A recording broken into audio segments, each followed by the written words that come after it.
Dr. James Stanford is with us. He's an economist with the Canadian Auto Workers. CAW.ca is their website. And he's the founder of the Progressive Economics Forum and the author of a book called Economics for Everyone, a short guide to the economics of capitalism. And the website for that, economicsforeveryone.ca. And Dr. Stanford, welcome to the program. Tom, it's a pleasure to be with you today. Thanks so much for joining us. First of all, was what Chris Edwards of the CATO Institute said accurate? Well, obviously he's telling the part of the story that suits his agenda. I mean, the part that he forgot is that the federal government here and the provincial governments spend enormously on a whole set of public programs such as single-payer health care and public higher education and other programs that benefit our economy and benefit our society. It is certainly the case that the federal government cut back its spending during the mid-1990s, I think unnecessarily so. The budget deficit very quickly turned into a budget surplus, but it wasn't mostly because of the spending cuts. It was largely because in the mid-90s, the Canadian economy, the underlying real economy, if you like, really took off. And that generated all the tax revenues that allowed the deficit to be eliminated and then replaced with surpluses for some years. Now, of course, we're going through another exercise in austerity. Canada, like other countries, including the United States, of course, is facing demands from folks like Mr. Edwards to cut our spending even further. But I don't think the Canadian experience of the mid-90s in any way whatsoever justifies the sort of unthinking austerity that we're seeing in Europe and America and elsewhere these days. What astounds me is that here in the United States, we have had the experience of, in particular after the Civil War and after World War II, to some extent after World War I, we have had the experience of coming out of a national crisis wildly in debt, far worse than the debt that we have as a result of 32 years of Reaganomics. I mean, we're at about 70% of GDP, our debt is right now. I believe Canada's is actually higher than that. Correct me if I'm wrong.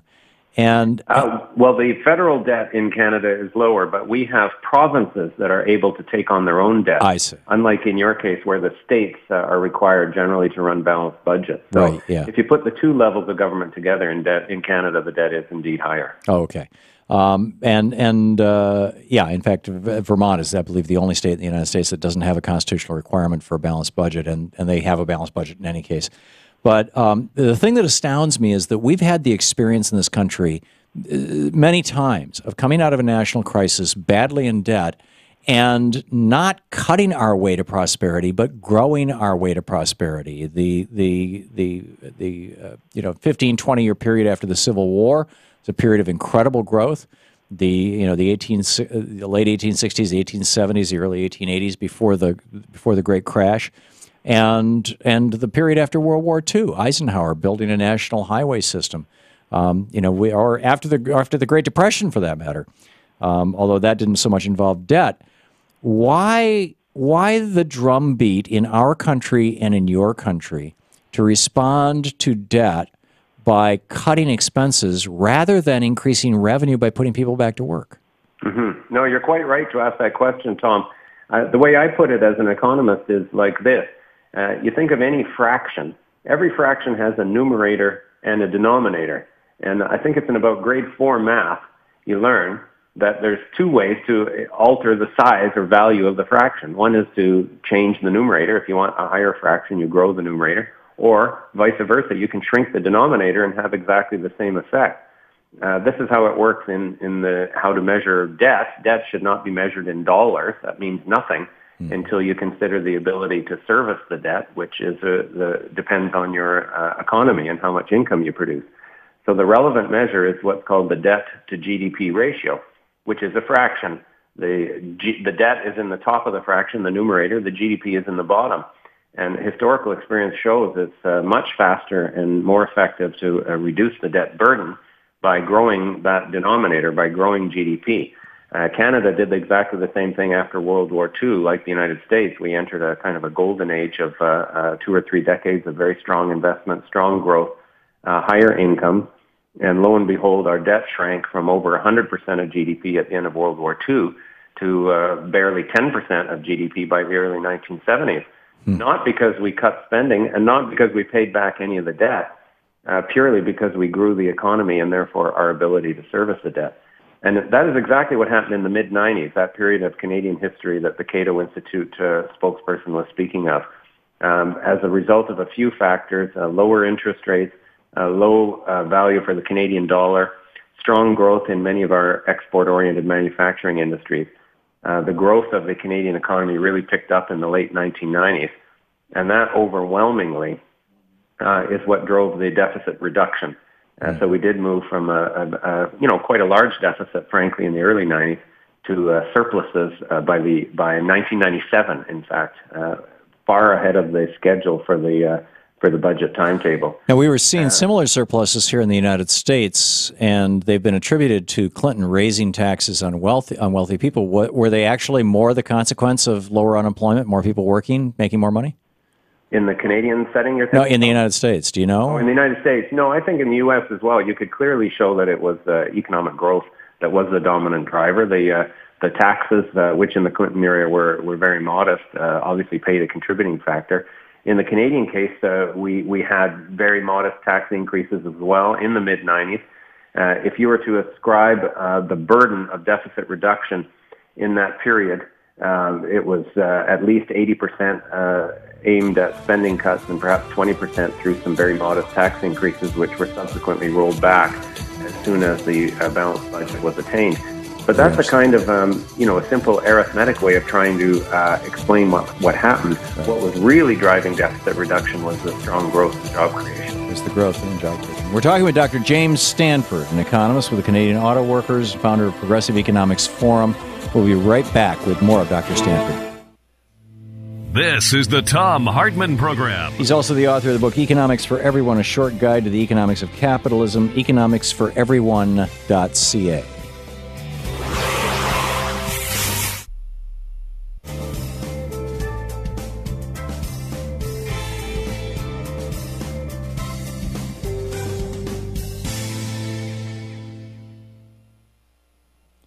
Dr. Stanford, you're still with us? I sure am. Great. Our commercial stations are now in a commercial break, but our non-commercial stations, our Pacifica affiliates, our Free Speech TV, Dish, and Direct TV, a little more than half our audience is still with us right now. And so if we could just continue the conversation, and then in 4 minutes we're going to hit another break where we rejoin our commercial stations. And Very good. At the bottom of the hour, we will have a 6-minute break for the news where you and I can... that's the bathroom break time. and then, if you can stay with us for the hour, we'll continue and we can take phone calls from our viewers as well and our listeners. Certainly. I'm curious, the politics of this, well, actually the messaging of this, first of all. Do you think that the average Canadian is... Well, first of all, have you spent much time in the United States or observing the U.S. political scenes so that you feel qualified to compare the relative economic and political sophistication of Americans and Canadians? Oh, certainly, yes. I actually lived in America for 3 years while I was doing my PhD. I lived in New York and I lived in Washington. I was at the Brookings Institution for a year. So I certainly have enough of a perspective to compare the two countries. So what's your sense of it? Because I've lived near the Canadian border for much of my life, but I've never lived in Canada. I don't have that sense. Well, I don't think that Canadians and Americans are really different species in any regard. They're actually quite similar on an individual level, and I think in terms of their core values. I do think there's different ways in which the history and the structure and the institutions of Canadian society contribute to some extent to a more sort of collaborative, cooperative mentality. Canadians very, very much value some of the universal public programs here, like our healthcare system, higher public education, and so on. And I think, the majority of Canadians look, somewhat askance at America in terms of the inequality that you see and the hardship that so many Americans needlessly suffer. Now, that being said, I don't want to sound pious. There's still some very, powerful, greed-driven interests in Canada that are trying to remake Canadian society much along U.S. lines, and to some extent they've been successful. Canada is a lot more like America today than it was a quarter century ago. Is the liberal Party, or are the Liberals in Canada liberal in the use of the word here in the United States, as in left-leaning, or are they liberal as in the way that the word is used in Europe, meaning more libertarian, what we would call libertarian here? Well, I guess you'd have to say a bit of both, Tom. There are certainly some progressive social thinkers within the Liberal Party here. On the other hand, we do have a Social Democratic Party in Canada, in English Canada, called the New Democratic Party. So, people who are more left-thinking would gravitate to that party. The Liberal Party also represents, what you might call enlightened big business, and sometimes it's not very enlightened.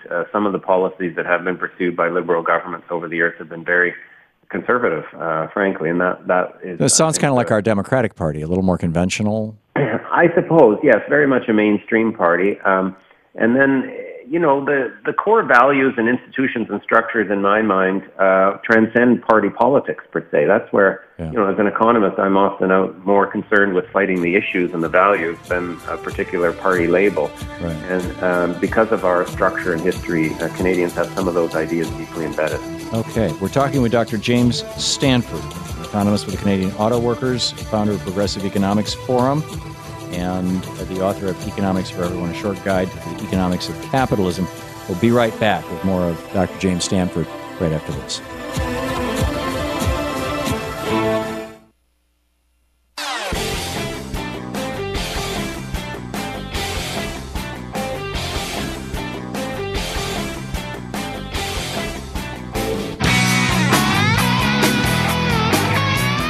Welcome back to Talk Media for the sane among us, the Thom Hartmann Program, 20 minutes past the hour. We're talking this hour with Dr. James Stanford. He is an economist with the Canadian Auto Workers, CAW.ca. He is the founder of the Progressive Economics Forum in Canada and the author of Economics for Everyone, a short guide to the economics of capitalism. Economicsforeveryone.ca is that website. And is there a website for the Progressive Economics Forum, sir? There is, yes. It's progressive-economics.ca. Okay. And that is a network of, more progressive thinking economists in Canada. We have a blog site that's quite active and some other resources there. Okay. So here in the United States, we have a situation where roughly half of all bankruptcies, and it's, well over 1 million a year, roughly half of all bankruptcies in the United States are because somebody in the family got sick. Even and more than half of those are in families where there was health insurance. And on top of that, we have more student loan debt in the United States, over $1 trillion, than we have credit card debt. It has, we have kids graduating from college with student loan debts that they literally will not finish paying off until they're in their 40s and 50s. Forget about buying a house and starting to build equity. Is that the situation in Canada? No, not at all. And those are some of the indicators where the contrast between Canada and the United States is still crystal clear. The number of families driven to bankruptcy for health reasons in Canada would be close to zero. I won't say it's zero. There are still cases where individuals experience a certain disease, and the thing that could bankrupt them in Canada is the cost of specialized prescription drugs. The actual health coverage, any core medical treatment, hospitalization, surgery, and so on is all covered by the public system. But the prescription drug side of things is not yet. We're trying to get it included within the public system, but so far you still pay for that out of pocket. So if you had no insurance through your employer or no personal insurance, you could still be facing some enormous bills. Now, there is a safety net, a kind of a second-class charity type of system in most provinces that will help you there. Mm-hmm. So in most cases, you'd never have an individual or a family go bankrupt for health reasons. You still can suffer some obviously enormous financial pressures due to inability to work and so on, but right. We have the basics in place on that one. Right. Okay, so we were talking about how, first of all, this CATO Institute meme that they are pushing aggressively now in the United States. I've just been hearing this for the last 2 weeks over and over and over again. That Canada cut spending in the 1990s, and as a consequence of that, their economy took off and grew. You're suggesting that that was coincident with a growth in the economy, just like it was here in the United States, and that the growth of the economy. Did you have a dot-com bubble up there like we did here? Is that what was driving the thing? No, the dot-com bubble actually came a little bit later. We did have a wicked recession in the early 90s that in part was self-inflicted. I know that there was a recession in the United States at the same time, but the one in Canada was much worse, partly because we had a group of really militant anti-inflation people running our central bank at the time. Right. So they drove up interest rates very high, and that also drove up the Canadian currency very high on international markets and really contributed to a serious recession. It was kind of the reversal of those factors. The central bank was forced to lower interest rates very dramatically, and the currency fell, so our export-oriented industries took off. The dot-com bubble did come along later in the 90s, but it was not as important in Canada as it was in the United States. Right. We're a bit less of a financialized system. So there were certainly some of that euphoria, if you like, but the majority of it was real, and that is what drove the deficit reduction at that time. I'm surprised the CATO Institute doesn't talk about some of the other Canadian examples. One that would be much more timely would be to talk about Canadian banking regulations, which are very strong, have a very strong role for government in the banking system. And that's much more important in explaining why Canada's fiscal situation is better than America's today, because we didn't have the same bank collapses and then subsequent public bailout of the banks that you did in the U.S. Yeah, you had none of the above. And by the way, for our viewers and listeners, I hadn't mentioned this, and I will. We will be taking listener calls and viewer calls for Dr. Stanford right after the break at the bottom of the hour. So if you have a question you'd like to, general economics, he's a brilliant economist in general, or specifically about Canada, feel free. One question that's not so much economics, but we mentioned healthcare, and I'd just like to get your take on this. I get calls every week from Americans who claim to know somebody in Canada who died or got gangrene or whatever because they tried to get in to see their doctor, tried to go to the hospital, and they got put on a waiting list. And the Canadian national healthcare system, or the province by province, whatever, is just this horrible thing that we in America should totally avoid. And the proof of it is that you deliver healthcare in Canada for half the cost of what we deliver healthcare for here in the United States. Any truth to all that? No, I mean, I don't want to portray Canada as a perfect or a nirvana or utopia or anything like that. We've got some tremendous problems and challenges here, but that sort of stuff is just lies. That's sheer propaganda. The Canadian health system works very well. There's nobody who dies of gangrene because they can't get treated. Any medically urgent condition will get immediate attention in a free emergency room, a free public hospital, all of which are very high quality. So that's just propaganda. And the proof of that is obviously in health outcomes, which are much better in Canada by any measure, whether that's infant mortality, life expectancy, and so on. So the system is not perfect. We need to make improvements to it. The one I mentioned is to bring the prescription drug piece of it under the umbrella of the single-payer system. Right. That has to happen. But there's no way that Canadians are dying because they can't get treatment. That's well, and even there, prescription drugs are a fraction of what they are here in the United States. Bernie Sanders used to organize busloads of Vermonters to go up there, up to Montreal to buy their drugs. So, Dr. Stanford, we have to take our bottom-of-the-hour break here. We will be back in 5 or 6 minutes with Dr. James Stanford. We'll be taking your calls for him as well.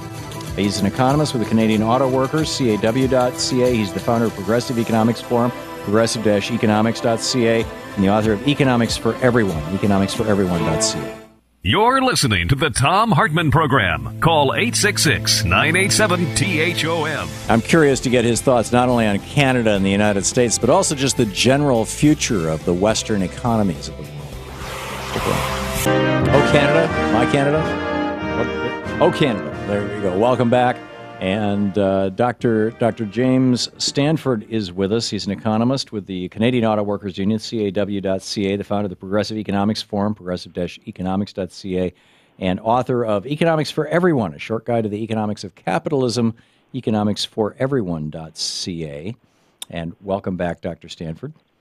Pleasure to be here, Tom. I am curious, just in general, in my Canadian questions, I've been for a long time wanting to talk to an economist. I love talking to economists from other countries to find out how they work relative to the United States. We had tariffs here on imported goods in the United States, which largely kept manufacturing in our country from 1793 until they began to diminish with the Reagan administration, arguably the tail end of the Carter administration. And then, really the death knell of it was during the Clinton administration. To what extent has Canada done the same thing, and do you have a VAT tax there, and is that used as essentially a reverse tariff by applying it to imported goods and removing it from exported goods the way that China, Taiwan, Germany, so many other export-driven economies do? Mm-hmm. Well, we do face the same challenges of globalization and the thinking behind free trade agreements in Canada. There's no doubt about it.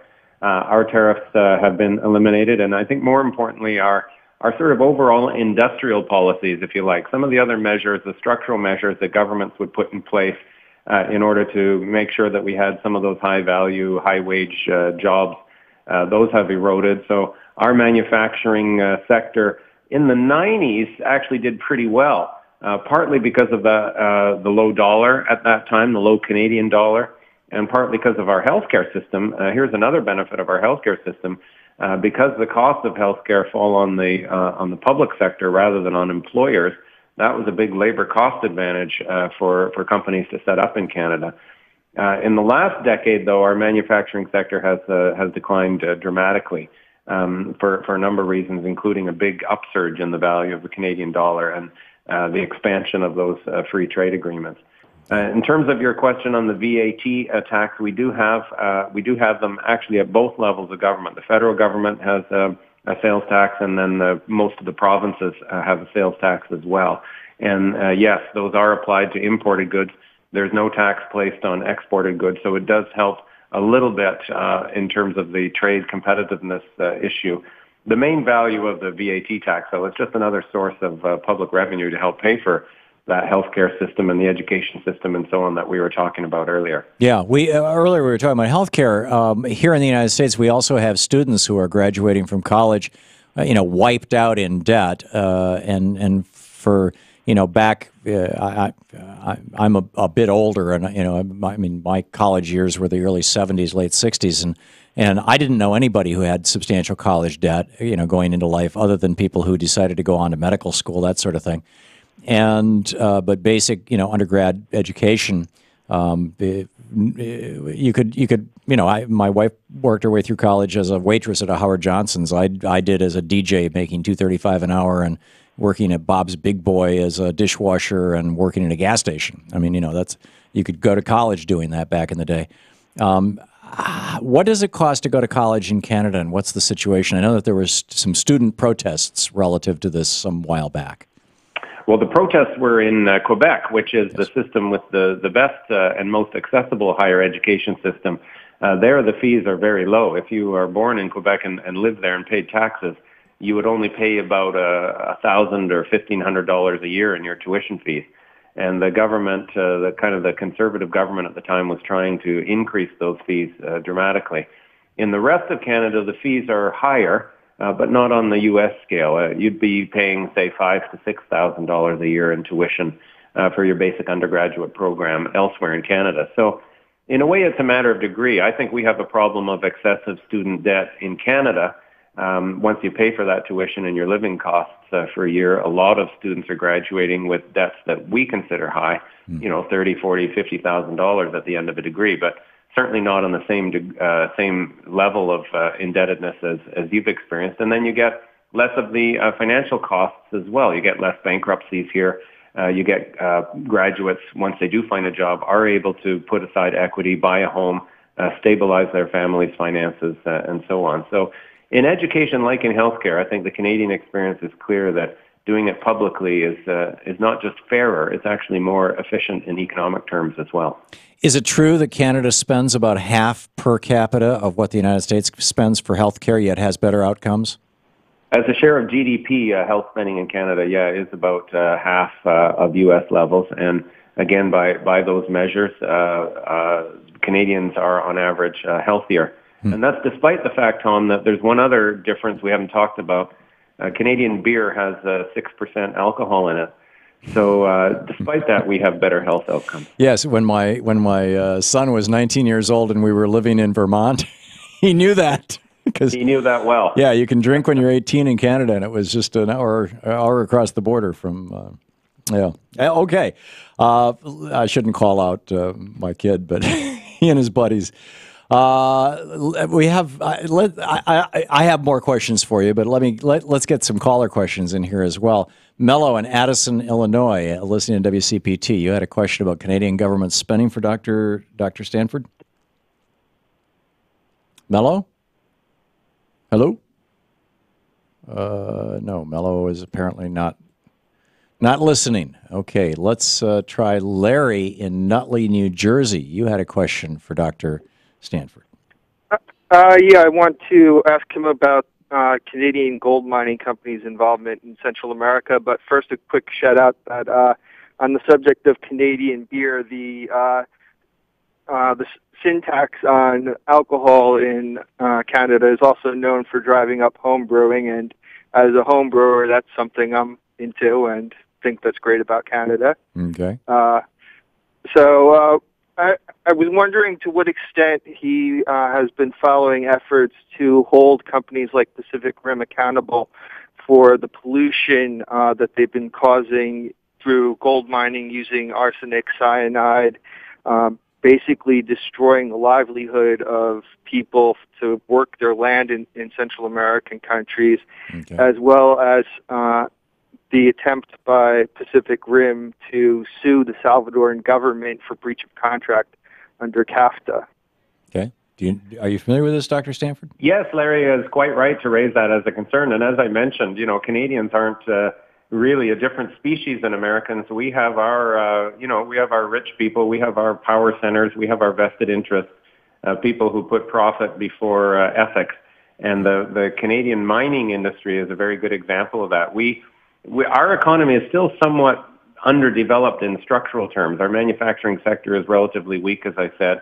But one area where Canadian companies are strong and where they're real global players is in the mining sector. So not just Central America, as Larry mentioned, but in Africa, in South America, Canadian companies have been very aggressive, using everything up to and including violence at their mines in terms of targeting union leaders or targeting community protesters. So the Canadian mining industry has a very bad ethical reputation that is a blot on our reputation as a country.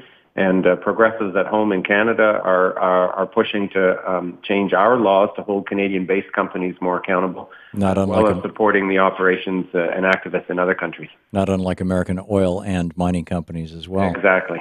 I'm curious. I mentioned this macro question just before we hit the last break. We have about 3 minutes to the next one. What's your sense of what direction the world economy is going? Do you think that this austerity infection that seems to be traveling all around the world could bring us all down? Could we be heading for another Great Depression? Well, I think in a way we already are in another depression, not in the sense of, Dust Bowl poverty like the 1930s, but in the sense of a whole decade where the economy never really gained traction. Mm-hmm. And if you go back and look at the 30s, it wasn't like just static collapse. You did have your ups and downs. You did have years when it looked like you were starting to recover, but you never actually got going. You didn't get the momentum of a full-fledged recovery. And I think internationally we're experiencing something very much like that, a decade of stagnation. And the self-defeating logic of austerity that we see acutely in Europe, but we also see in America and Canada and elsewhere, is going to be a major reason for that. I just hope we find another way to cure this lost decade other than World War, which is how we cured the last lost decade. Well, and I've had people come on and say to me, World War II is what got us out of the Great Depression, and my response is, so that's the amount of spending that we had to engage in to get us out of the Depression, because World War II is a massive government spending program. Absolutely. And I say, let's do it again. Let's declare war, but this time let's declare war on poverty and on global climate change and put the same sort of resources into addressing those challenges that we put into confronting fascism in World War II and we'll get the same benefit of putting everyone back to work. Yeah, and that benefit lasted for several generations after the end of World War II. Absolutely. Was it the same in Canada? Oh, yes, certainly. We went from 30% unemployment to full employment within a year. We actually joined World War II a couple of years before you did. So the war effort geared up dramatically. And again, just like in America, we were, getting women to work in the formal sector. We were doing everything we could to get every able-bodied person on the job. And the incredible irony, Tom, is that people's living standards actually went up. It seems perverse, but you have a war and people's living standards went up just because you put people back to work. Yeah, and it seems to be the key to everything. It's, as you pointed out, it's more important than raising taxes. It's more important than cutting spending. It's people having jobs. Dr. James Stanford will be right back with us in just a moment. You're listening to the Thom Hartmann Program. Visit thomhartmann.com for audio and video archives. You can check out his book at economicsforeveryone.ca, his forum progressive-economics.ca, and, of course, the Canadian Auto Workers, CAW.ca.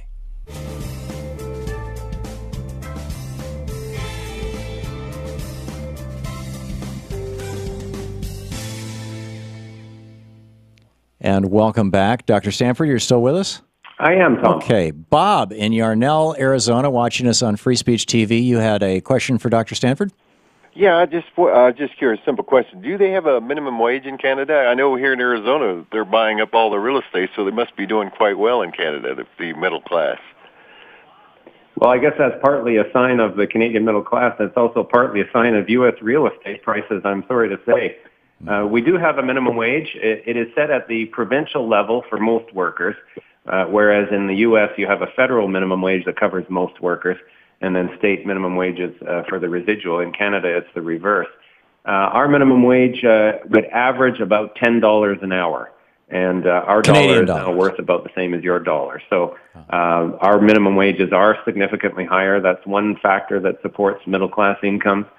We still have unionization that's quite a bit higher. The overall unionization rate in Canada is about 30% instead of, I think, 11 or 12% in the U.S. Yeah. That's another reason that middle-class incomes have been better supported. And our 11 or 12% is total unionization. If you take out government employees, I mean, our second largest employer in the United States is the post office, and they're the largest unionized employer with 600,000 or 700,000 employees, some huge number. If you take out all the government employees who are unionized, our unionization rate, I believe, is just a little over 7%. How do those numbers break out in Canada? Yeah, well, we have the same problem, but again, we're starting from a higher level. So if you take out the public sector in Canada and look only at the private sector, our unionization rate would be around 18%. So again, we're facing similar challenges, but to a slightly lighter degree. Is there a war on workers in Canada the way that there is in the United States? I saw an article, I think it was in the Financial Times a couple days ago, about how because Michigan had become a right to work for less state, that there was a company in Montreal that was closing up shop. They were going to open factory in Michigan, that another one had moved to Indiana when they became a right to work for less state. That as we go down, Canada's following us down. Is that happening? Yeah, certainly it is a kind of the logic of the race to the bottom, isn't it? One country tries to get an advantage, a so-called advantage, by extracting a little more poverty and a little more exploitation out of its own citizens. But all that does is put pressure on everyone else to try and do the same. And then you lose whatever advantage you thought you had gained. So the pressure is on in Canada. I think the stories of those plants closing and relocating to Michigan or Indiana are overstated. I think there's all kinds of factors that go into companies making a business location decision. But on the other hand, Michigan is just across the river from Ontario, our most industrialized province. And conservatives here are already arguing that we have to imitate Michigan and bring in our own right to work for less laws. That will be a huge fight in Canada in the period ahead of time. Well, as of right now, all the Canadian provinces are operating under the equivalent of the old Wagner Act. You can have a closed shop. Yes, that's right. We have a system very much like the Wagner Act that applies everywhere in Canada today. And that allows you in a workplace, once a majority of workers have voted to support the union, then you have a union. Not everyone has to join the union, but you have to pay an equivalent amount. If you decide not to join the union, you still have to pay something to charity, and that prevents the free rider problem. Right. Okay. We're talking with Dr. James Stanford, an economist with Canadian Auto Workers, founder of the Progressives Economics Forum, and author of Economics for Everyone.